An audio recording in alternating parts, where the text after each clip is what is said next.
Hello, sports fans and football fans.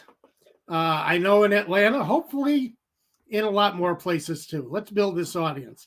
This is Tom Pollen on Atlanta Sports Unlimited for another show of Jackson Pigskins. Saturday, you know where to find us. Unfortunately, don't know where to find Dave Holcomb this week. Actually, he was out in California. He's coming home today, but wasn't going to get back in time to be on the show.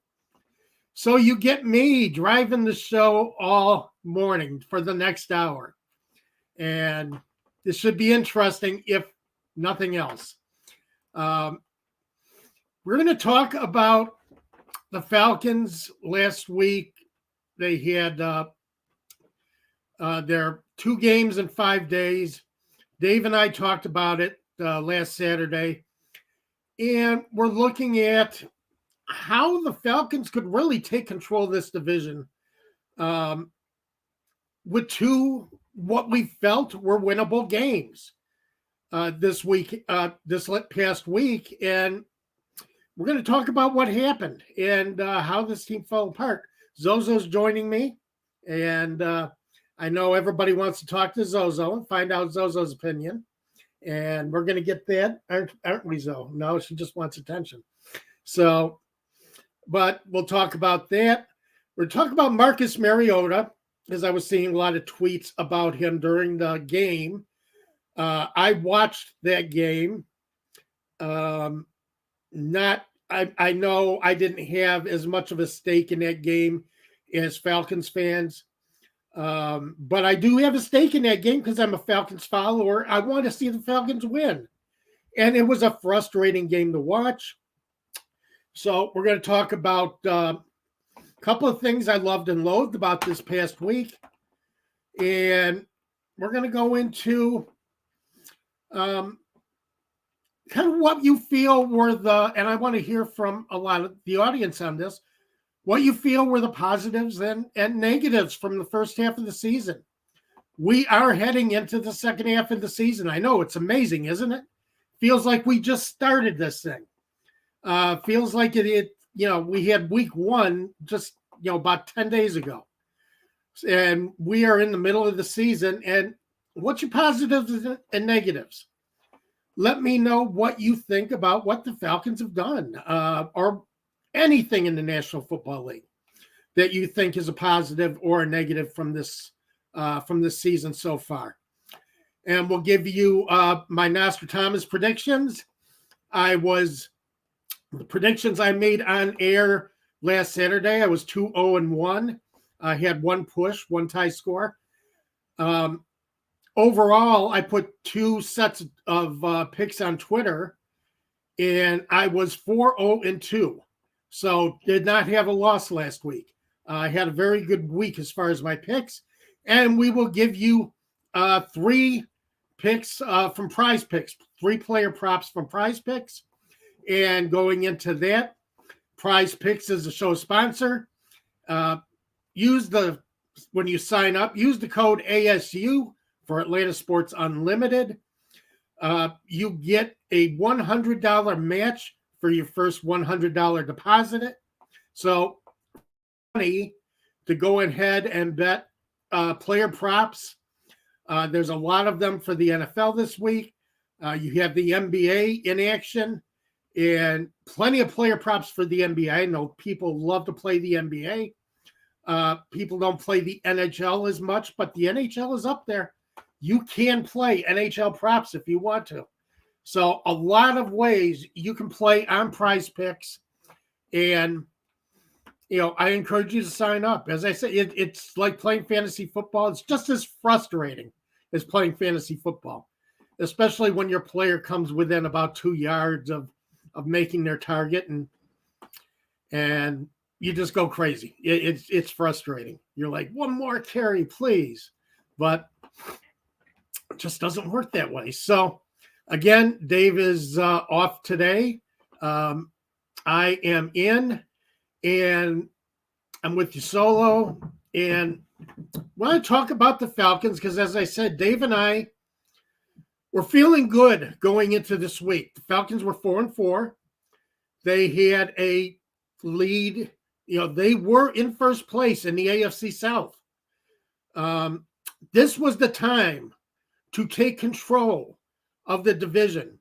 For the Falcons to show who they were, what we were going to see out of this team. Could this team match the moment that they were facing? And as we found out, they couldn't. They fell flat. It was terrible. They gave the Chargers a heck of a game. But boy, that Thursday night effort was just, I don't know what they were thinking. I don't know what Arthur Smith had talked to them about before going on the field. I don't know if they took that game seriously, or, was it a letdown from losing to the Chargers that they were down going out onto the field Thursday? The Panthers are not invincible. They can be beat. I said that a few times on Twitter while I was watching the game. This is not an invincible defense. And you're facing a quarterback who only seems to have good games against the Falcons. He had a terrible game against the Cincinnati Bengals in his two efforts against the Falcons. So, I know everybody went in thinking this is the time. This is our time to grab control of the division.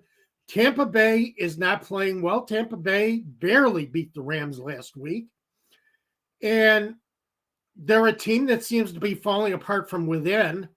Tom Brady is not playing well. Their defense is not able to stop the rush, which has been their signature the last 2 seasons, or last 3 seasons, as being able to stop the running game. Not doing that. Decent against the pass game, not against the running game. So you have a weakened Tampa Bay team. You have a weakened New Orleans Saints team with Andy Dalton at quarterback, and Dalton he's not one of the worst backup quarterbacks you're going to see. Dalton does have some bona fides as far as his career. He's had a successful career, especially in Cincinnati, but he's not that quarterback anymore. So, and now without Mike Evans on the field at wide receiver, it's a different team. It's a vastly weakened New Orleans team. And then you had the Panthers, who are struggling after Matt Rule was fired and Steve Wilkes took over the team. Well, Steve Wilkes has been responsible for 2 of their wins, but still, on field, this is not a talented bunch that you're facing in Carolina. So the Falcons had their chance. It was amazing, how the situation lined up for Atlanta heading into this last week, playing 2 games where you could really take control of this thing. Because let's look at the schedule. The Falcons had the Panthers, but Tampa Bay is going to be in Munich to face the Seattle Seahawks. Seattle Seahawks are playing some fantastic ball this year. So, Tampa is primed for a loss, and Seattle can run the ball. And that's one of the reasons why I think Tampa's primed for a loss tomorrow morning. You have the Saints, Pittsburgh Steelers. TJ Watt is coming back. Now, that doesn't mean anything. It's going to be rough for the Steelers to do anything against the Saints. However, it is a game that possibly the Saints could drop. They're in Pittsburgh, and you got to take advantage of that. Plus, let's see, where is our other divisional opponent? We just played our other divisional opponent. Excuse me. It was the Carolina Panthers. And they won, which blew us out. And William Amy comes up with a great opening comment. I don't think this team is going to turn it around if they keep playing inconsistent in all three phases. And William, you got it. You nailed it. Because their defense has been terrible over the past week. And I'm still surprised I'm not seeing more out of this defense. They did make a few moves. They drafted a few players to try and get something going with this defense. And it's not coming through. It's been very frustrating. But let's look at the Chargers game to start with. Because again, you had a chance against a winnable team, against an injured team that has been struggling on the field, has a great quarterback in Justin Herbert, as a franchise quarterback, but a team you should have beaten. Now, they played some good teams tough. They, beat the hell out of San Francisco a couple weeks earlier. So the Falcons are capable of playing a tough game. And I think that might be the frustrating part about this for Falcons fans. They are capable of playing some good football. But, it's a rough thing to see. So, and the main problem, and a difference between winners and losers, teams that are going to contend for the playoffs and teams that aren't. You had Rashaan Evans forces a fumble, tie score 17-17. Rashaan Evans forces a fumble as the Chargers are driving for a game-winning field goal. Taquan Graham picks it up. And it looks like Graham, not a great return, but at least he's getting some yards back. And he's putting the Falcons offense in a opportunity to drive, with 15, 20 yards. And Younghoe Koo, we know his quality as a kicker. That turned the game around, could have turned the game around. That was the moment for the Falcons. Yeah, Zozo just said it. That was the moment for the Falcons and this is a moment that you see winning teams take advantage of. And I don't know how Graham lost that ball. I don't think he was stripped. I think he just lost it. I think he lost the handle on the thing and gave it back to the Chargers. Now, the Chargers had to run a couple more plays to get back in the field goal range, but they did. They had no problem getting back in the field goal range. That's the difference between winners and losers. Winners take advantage of that kind of situation. Winners take advantage of a big defensive play. When your guy comes up with a play, when he's made something happen on the field, and you give the ball back, that you can't do that if you expect to compete in this NFL. And that's one of the things that tells me that, maybe the moment isn't right for this Falcons team, that they're not ready to contend. Because again, a winner would take that ball, run it down into field goal range and win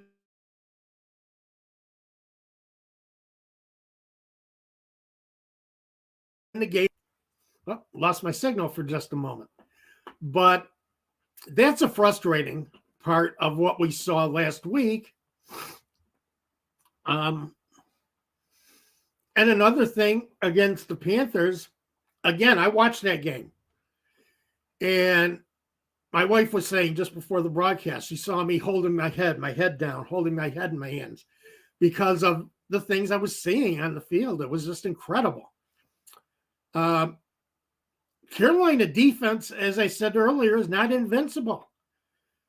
They've only held one offense under 300 total yards in 9 games and have given up over 400 yards 3 times. You can make headway against that Carolina defense.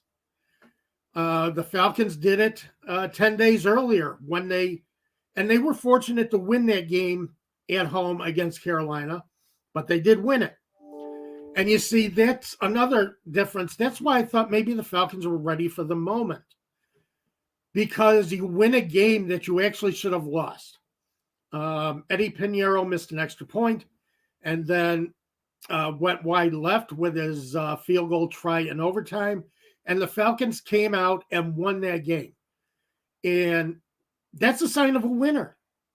When you can come out and win something when it looks like at all odds that you're going to fall apart, that you've lost this game, that things have gone against you, but the Falcons won. And then Taquan Graham, just, as I said, I don't know what happened. He let go of the football. I don't think anybody batted it out.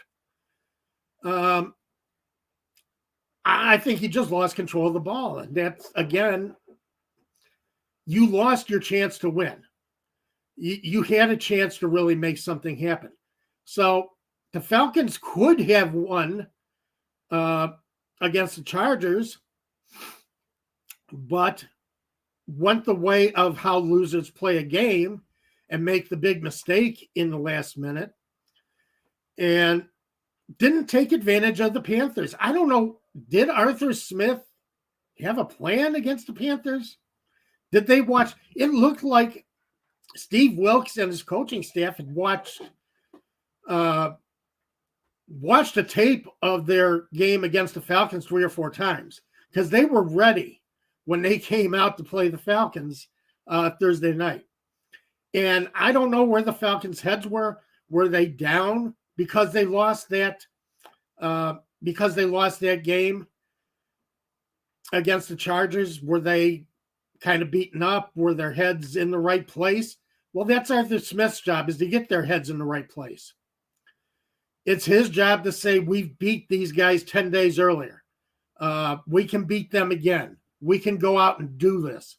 But again, it didn't look like Atlanta was prepared. I don't know what they were trying to do. This is a team that can run the ball and run the ball well. That's been their model for how they play tough. And he came out and they're trying to rely on Marcus Mariota and what Mariota can do. And let's face it, folks, Mariota can't do much anymore. If he ever could. He's showing why the Tennessee Titans gave up on him. He's making mistakes that rookies make that you shouldn't see out of anybody. Trying to throw the ball into traffic, trying to throw the ball across his body. There were about 4 or 5 more interceptions that Mariota could have taken that the Panthers had an opportunity for, that they missed. And it was that bad the way Mariota played. Let me call it up here real quick. But I want to emphasize just how badly things went for the Falcons, for Mariota, for these last 2 games.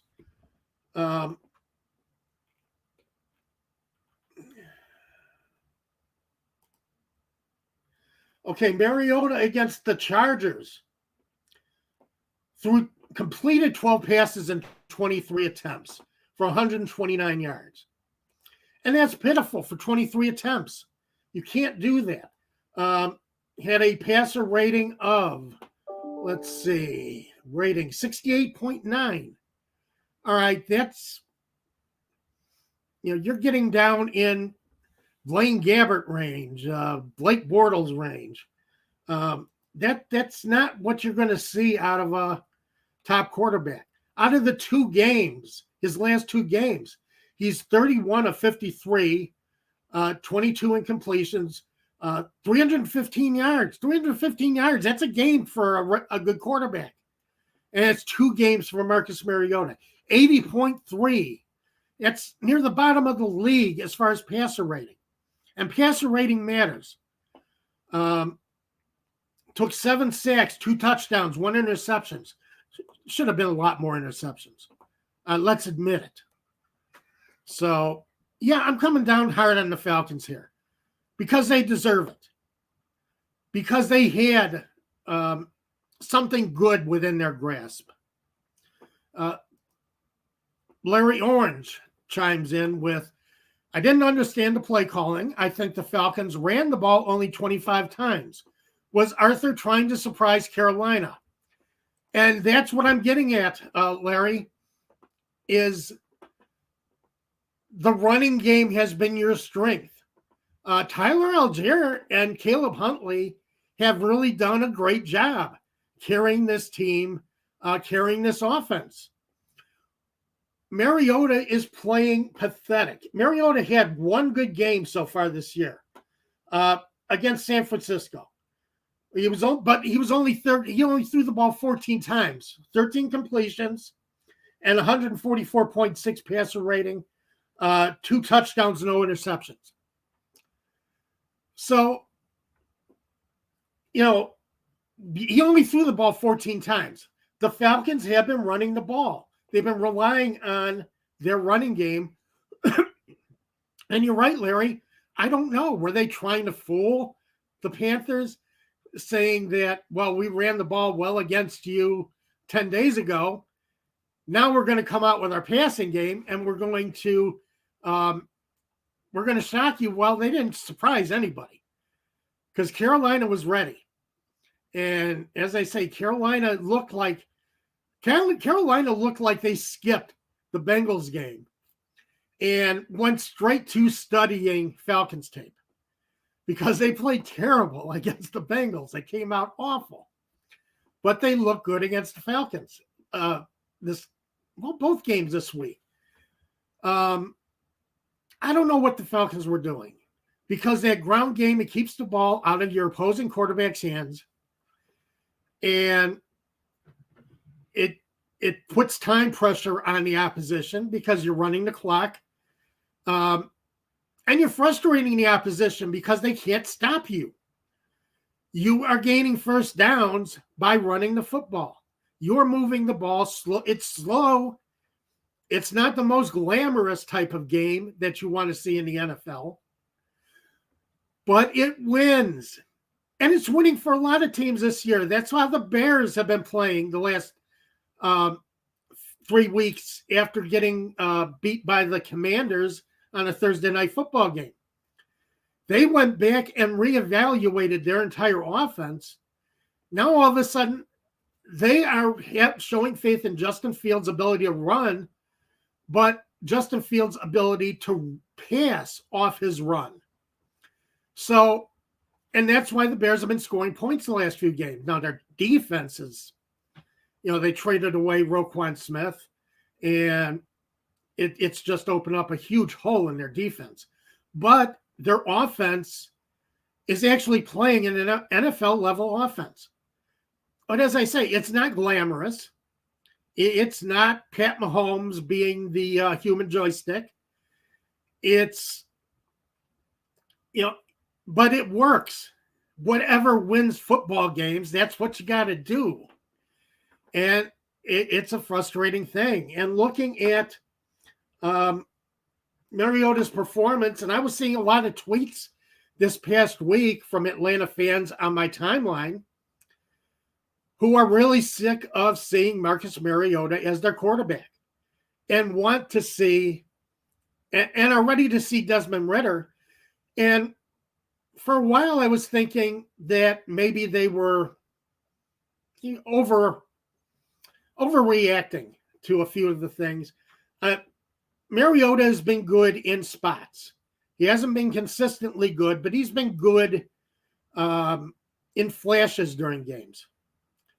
He was terrible against Carolina. As I said, trying to throw a pass on the flat of your back when you can't even see where the hell you're throwing the ball. It's a good thing he was down. As I said, trying to throw the ball across his body. He's doing all the things that a professional quarterback does not do. Taking a sack, going out of bounds with the ball 5 yards behind the line of scrimmage, taking your team out of field goal position. taking your team out of field goal range. You lost the Falcons 3 points. Instead of throwing the ball out of bounds, remember, if you're outside the pocket, you can throw the ball anywhere you want out of bounds. As long as you get it past the line of scrimmage, you're not going to get called for intentional grounding. And this is the frustrating thing to see, too. Mariota doesn't know when to get rid of the football. He doesn't take advantage of his legs to get out of the pocket, and then doesn't take advantage of his strong arm to just get rid of the ball. Live to fight another day. He's trying to make plays where there are no plays to be made. And that's a frustrating thing. And I think after Thursday night, it is time to see Desmond Ridder. It's time. He's going to have 10 days to prepare for the Bears, for the Falcons' next game. And Dave comes out, says, Tom, it's almost like you're describing a rookie quarterback. That's exactly what I'm doing, Dave. Right there. I'm describing a rookie quarterback, and that's how Marcus Mariota is playing. Like he has never taken a snap in the NFL before this season. And you can't live with that. I know Arthur Smith wants to give Mariota as much chance as possible to win, to be his quarterback. Because before the season, remember, everybody emphasized that Arthur Smith was the guy who benched Mariota in Tennessee when he was the offensive coordinator there. Well, now we see, and I think Arthur Smith might, either he's trying to still build Mariota's confidence out on the field, or Arthur Smith still thinks his team is ready to compete for a playoff spot. And we've just seen that it is not ready to compete for a playoff spot. I'm sorry. It's just not there. And I don't know which one Arthur Smith believes, but they're both wrong. Which either one he comes up with. They are both wrong. He cannot compete for a playoff spot. He cannot make Marcus Mariota into a full-time NFL starting quarterback. It's not going to happen. Mariota does not have the skill. As I said, I saw it Thursday. I saw it earlier. Earlier in the season, I talked with Dave because I had watched some All 22 on Marcus Mariota. If you're not familiar with All 22, you can go to NFL Plus. You can look at film, like coaches' film. You can see all 11 players on each side of the ball. And I'm watching Mariota, watching his receivers, watching his reading his progressions, and he's late delivering the ball to open receivers. Somehow found a way to overthrow Kyle Pitts last week when he was wide open. And, Kyle Pitts is 6'6". It's not, it takes a special talent to throw the ball over Kyle Pitts' head. That's not an easy thing, especially when he's wide open. So again, he's not the quarterback. You got 10 days to prepare Desmond Ridder for his first start. You're playing a defense that is basically at its weakest right now. And Dave comes back. Can you explain what was Mariota thinking on that? I guess pass while looking into the Carolina sky. I don't know what he was thinking, because I guarantee you 31 out of 32 starting quarterbacks. All right, maybe Davis Mills doesn't make that play either. Maybe 3 or 4 quarterbacks at the bottom of the league don't make that play. But again, a legitimate NFL quarterback, that's an easy throw. That's a pitch and catch. So I don't know what they were looking at. But you have 10 days to prepare for the Bears. And the Bears are now weak on defense. They don't have Roquan Smith. and they traded away Robert Quinn, who was set the franchise record for sacks in the season last year. Traded him for draft picks, traded Roquan to the Baltimore Ravens for draft picks. And it's a weak defense. It's a defense that's trying to refine its identity. If you want to give Desmond Ridder a chance to succeed in a first start, this is the time to do it. The Bears do have some pieces that are going to develop and be good on defense, but they're not right now. And I think this Atlanta Falcons O-line can actually hold back the Bears, hold back their rush. The Bears are not as effective this year at this time of the season. And again, if you want a rookie quarterback, maybe, you don't want to start him against Carolina. Carolina does have a decent pass rush. The Chargers can go after you. Now's the time. Let's hit Desmond Ridder and see what he can do. You cannot move forward with Marcus Mariota anymore and keep the confidence of Atlanta Falcons football fans. They are not going to stand for much more of this.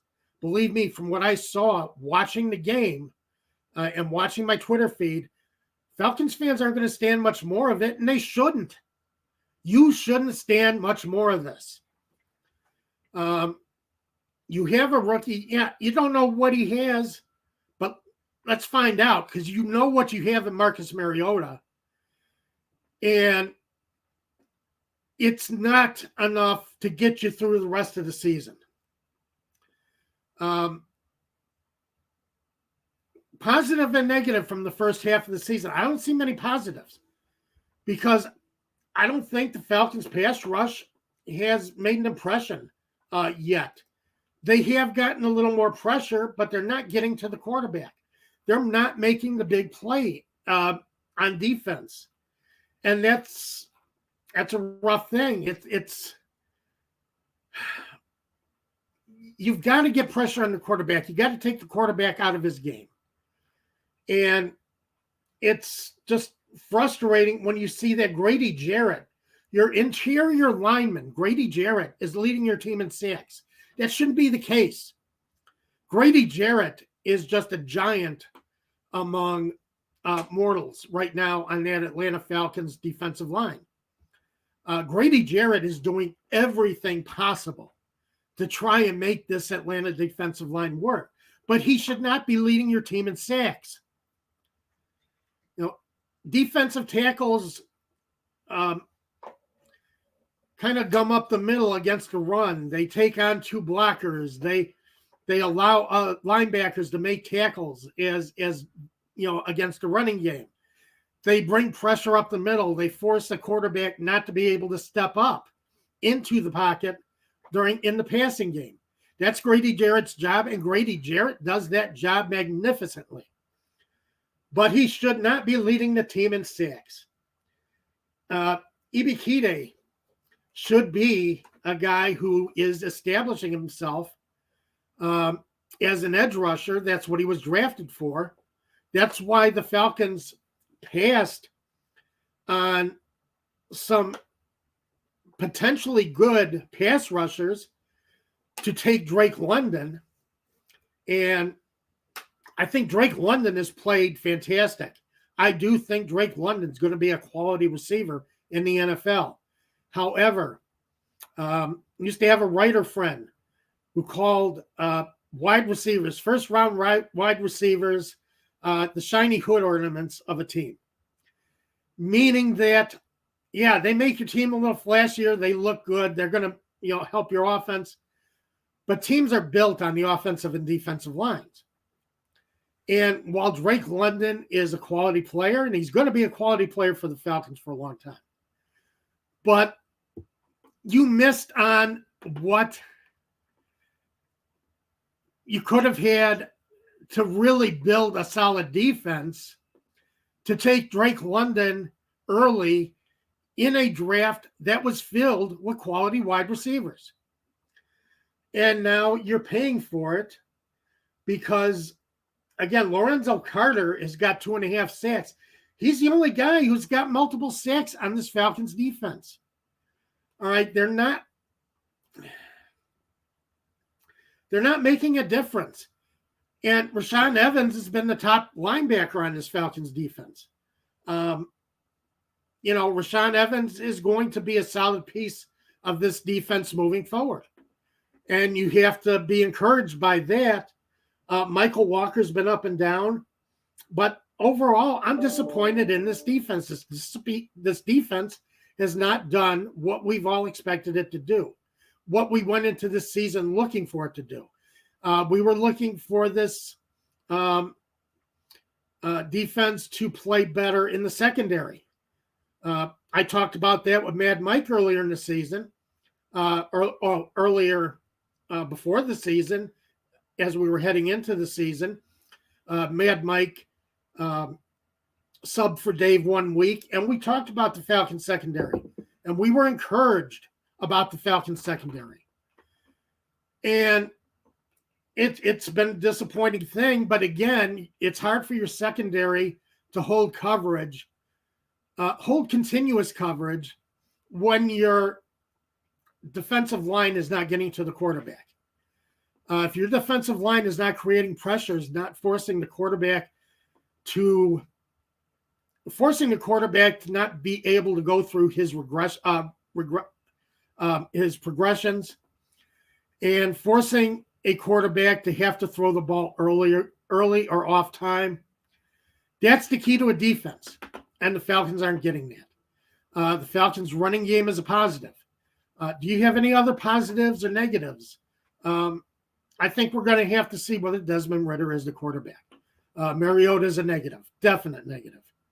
So I think the potential of the Falcons receiver group with Drake London, Damiere Byrd's been playing fairly well. That makes me wish the Bears hadn't given up on Damiere Byrd, because it's been disappointing to see how he's played with the Falcons and what he could have did with the Bears to expand their wide receiver and strengthen their wide receiver group a bit. Loved and loathed. And we've been doing this all season, Dave and I. And one of the things I love, the NFL is going to Munich. And they are going to play their first regular season game in Europe, in another country other than Great Britain. So they're going to Munich. And what I think is great about this, it's tough on travel for the players. It's rough. It's not going to be easy for Seattle and the Buccaneers to play in this game. However, if you remember a few years ago when the NFL was doing the World, let's see, what was it called? The World League of American Football, I think it was. And they had teams in London, in Germany, and in a couple of other countries. Germany took to American football. Germany had some of the most positive reaction to that league. Teams that were based in Germany did very well. And I think there is going to be a big groundswell of support for this game in Germany tomorrow morning. You're going to hear a lot of noise. You're going to see a lot of enthusiasm. I think everybody's in Germany is going to be ready for this game. They have taken to American football. It's a rough travel, and it's not going to be easy to do that every year. Although I believe the NFL might try to do that every year. But Germany does love American football. So I'm looking forward to waking up and seeing a little of this game tomorrow and seeing the reaction to the German crowds watching in Munich. Watching two winning teams, two teams that are vying for playoff spots. The Bucs are in the lead in the NFC South. Seattle's in the lead in the NFC West. A lot better game than what the NFL usually gives London. Very rare when London gets a game where even one team is a winning team, let alone both teams, and both teams vying for playoff spots. So this is an important game that Munich is getting. So it's going to be fun to see. Also, one of the things I loved, and this is just me being a Bears fan, Aaron Rodgers threw 3 interceptions against the Lions last week and just looked like he was crying like a baby after each one. I loved it. You can't get any better than that. He played terrible against the Lions. The Lions have a garbage defense. The Bears are going to gain a lot of yards against the Lions this week. Whether the Bears can keep the Lions from scoring is another question. But Aaron Rodgers was throwing some pathetic passes that a quarterback of his experience, you wouldn't expect him to throw. And watching him throw fits after every interception, that just made it for me. I loved it. So, Aaron, keep going. Do more of it. Couldn't happen to a nicer guy. And I'm being sarcastic. So, let's see. Dave has another question. Do we know if Coach Smith can develop a young quarterback? No, we don't. We're going to find that out. He has the type of game that I think can help a young quarterback. A shorter passing game. He's not one to really throw the ball deep. If he were, we'd be seeing Zacchaeus going deep a lot more than he is. Because Zacchaeus, this is the guy who could stretch a defense if you want to run out routes. But I don't think Mariota could hit Zacchaeus on an out route. So that's another reason why. But I think let's give Smith the benefit of the doubt and see if he can develop a young quarterback. This is his spot. You brought him in for his expertise on the offensive side of the football. And again, Smith, what he liked to do in Tennessee was take advantage of tight ends down the seams, which he's not doing right now because I don't know if Mariota can make that pass. I don't know if Mariota can throw accurately enough to hit that seam pass. And that's why I think you're not seeing as much of it out of the Atlanta offense as I think Smith would like to do. So, and Pitts can run that route. I mean, Pitts can run down the seam, take a linebacker, take a safety, and still have enough catch radius, still have enough ability to bring a ball in. I think Pitts can bring in 50-50 balls. Pantera, the MM doesn't do deep well. You're right. Except he doesn't do intermediate or short well either. Or at least that's what he showed last week. So let's give Smith a chance to develop that young quarterback. Let's see what Ritter can do. Can't do any worse. All right. He can't do any worse. So some loved and loathed, some positive and negative from the first half of the season. Let's go into Nostradamus. Picks against the spread. I had a good week last week. The picks I gave here on Jackson Pigskins went 2-0, and one was a push. Minnesota only won by 3. They were favored by 3. They had to come back to do that against the Commanders, too. Washington played a tough game against the Vikings last week. So, but still got the other 2, still nailed it good. I put another 3 picks on Twitter and went 2-0-1 on those picks. So 4-0-2, did not have a loss last week on my picks. So let's see what we can do this week. We got Dallas -3 at Green Bay. Yeah, I'm going to pick on Green Bay again. Why not?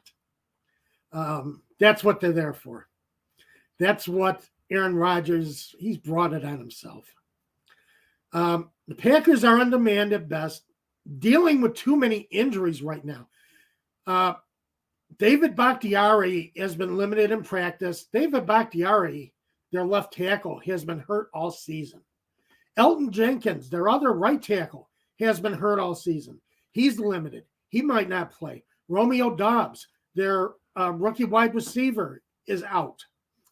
And Rodgers has had enough problems finding targets at wide receiver to begin with. So having Romeo Doubs, let me get the full injured list here. Devondre Campbell on defense, he's out. Eric Stokes, defensive back, he's out. David Bakhtiari was limited. He's questionable. Amari Rodgers, another wide receiver, is questionable because of a knee injury. So, Elton Jenkins is hurt. Aaron Jones was limited in practice because of an ankle injury. Aaron Jones is the man on this Green Bay offense. And I don't know why Green Bay's not using Aaron Jones as the man on their offense. This is a guy who can catch the ball. This is a guy who can run the ball. A guy who can put up 100 yards of offense easily just on the ground. And I don't know if it's the fact that Aaron Rodgers has too much ego to want to share the spotlight with a running back. Aaron Rodgers, if it's all about him, and if he's not passing the ball, if he's not getting his touchdown passes, if he's not moving the ball down the field, he doesn't want to see Aaron Jones getting the calls. It's amazing because Aaron Jones and A.J. Dillon dominated the Packers offense when they played the Bears earlier this season, and that got them the victory over the Bears because of their running game. And they don't use it. And it's ridiculous. Plus, you have Cowboys coach Mike McCarthy is coming back home to Green Bay. And don't you think he's not going to be ready? Mike McCarthy and Aaron Rodgers have been saying nice things about each other all week, throwing platitudes at each other. It's been very nice, been very sweet. I don't know if they've sent each other flowers, but I remember when Mike McCarthy left Green Bay, when he got fired, Aaron Rodgers came out with all this stuff that he said Mike McCarthy was doing behind the scenes and being a very unprofessional coach. Don't for a minute believe that Mike McCarthy has forgotten any of that. So I think Dallas -3. Dallas is playing great anyway. The Packers are playing pitiful. They're falling farther behind in the division. And I think they are ready to be taken by Dallas in Green Bay. So that's the first pick for Nostradamus this week. Dolphins -3 against the Cleveland Browns. Cleveland defense has surrendered 23 points in 6 of 8 games this season. Yeah, Cleveland is coming off a bye. Miami is coming off one hell of an offensive performance against the Bears. Scored 35 points last week against the Bears. Scored 31 points last week against the week before against the Lions. So the Dolphins, I take it seriously. Take Tua seriously. With Waddle and with Waddle and Tyreek Hill, this is a serious offense. And they picked up a running back over the last week at the trade deadline that they're going to be moving forward with. This is a more balanced offense. It's a stronger offense. And I'd like the Dolphins to win big against Cleveland this week. My third pick's going to be a little bit of a surprise for you, but I have a reason for why I'm taking this. The Texans are getting 5.5 points. They're playing in New York at MetLife Stadium. I'm saying take the Texans plus the 5.5. Yeah, the New York Giants are 6-2, playing great football. Brian Daboll has been a difference in New York. Who's been an even bigger difference is Saquon Barkley. Barkley's playing at the caliber of where he was drafted finally. giving the Giants everything they could want out of a running back. So, but the Texans run the ball well too. This is going to be a running football game. Both sides not good at passing the ball, both very good at running the ball. It'll be a low-scoring game. It's going to be a fast game. Might be over before any of the other afternoon games are finished, by the time any of the early afternoon games are done. So I would say the Giants, 6 wins, have the point differential has all been about slightly over 3. So they win their games by slightly points on average. I don't expect them to pull away from the Texans. The Texans played tough last week, and were in that game for quite a while against Minnesota. So, it's a team that plays fairly good defense, team that plays good pass defense. Not a good team against the run, but you can run against the Giants too. So, I'm saying take the Texans plus the 5.5 New York Giants. Because I think a lot of the public is taking the Giants. But from what I've been reading, a lot of the sharps, a lot of the professional bettors, line started out at 6.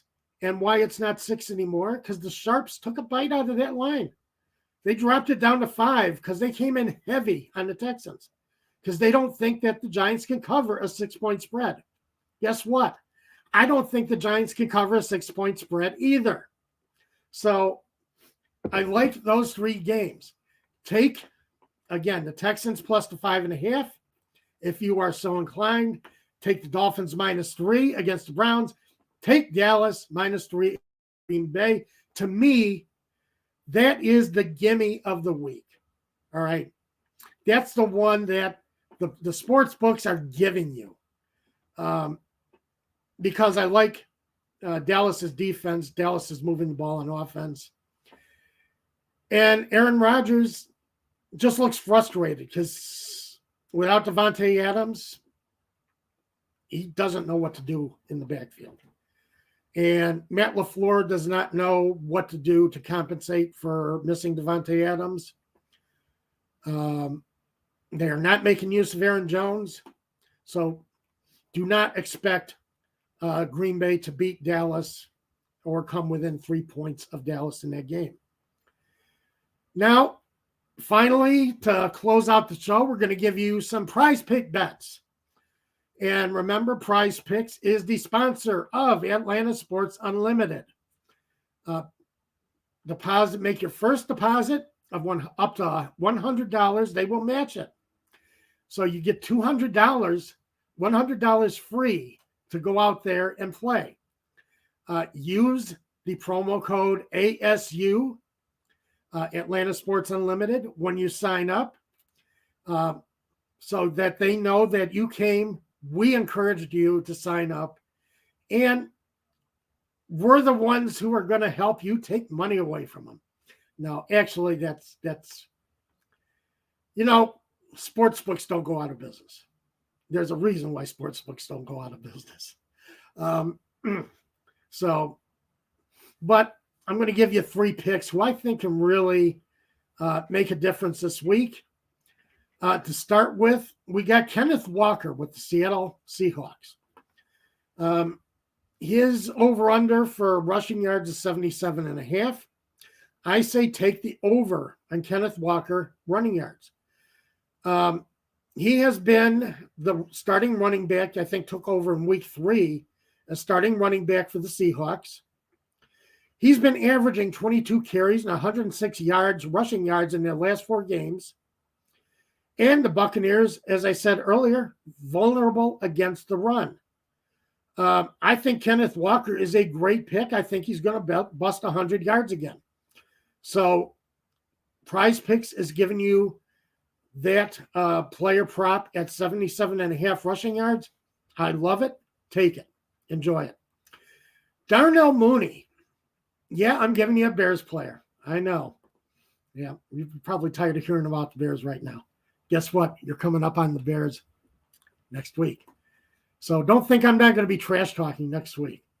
Darnell Mooney, plus 43.5 yards of receiving for the Bears.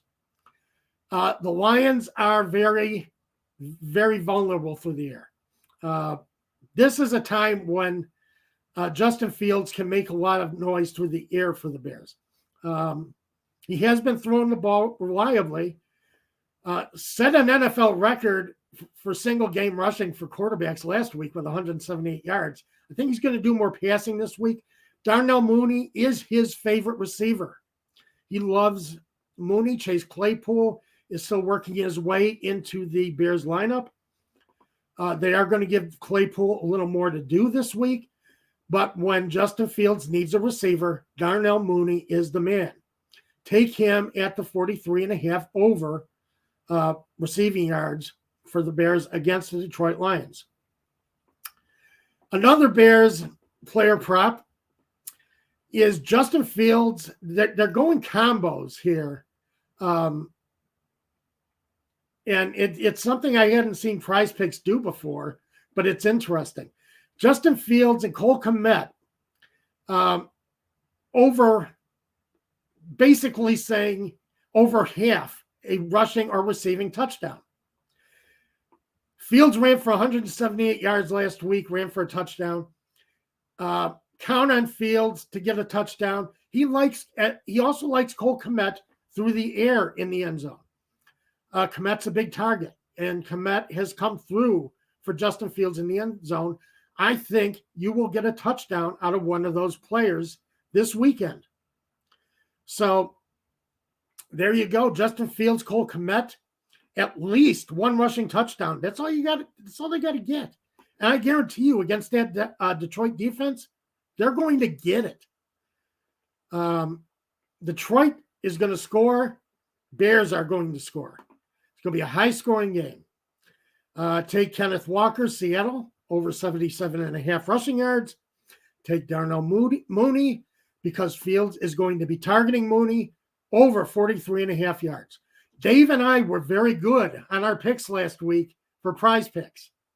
So take our word for it. I think Dave and I were both undefeated on Prize Picks last week.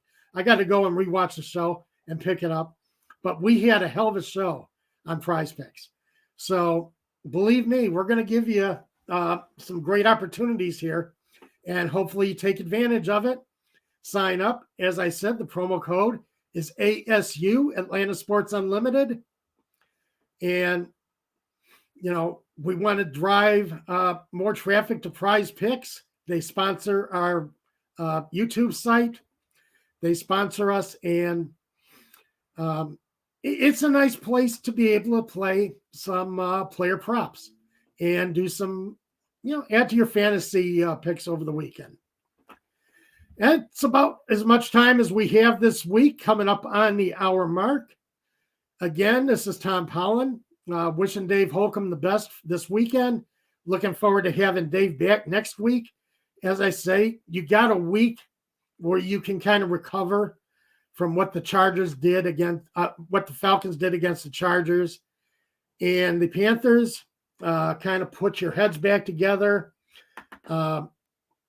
Talk yourself back into the Chargers or the Falcons still being in the conversation for the division this year.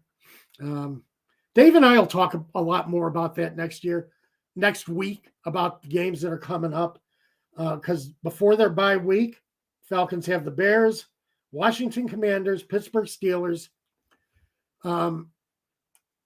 The last couple of weeks, Dave and I have been looking at those games as good, solid opportunities for wins.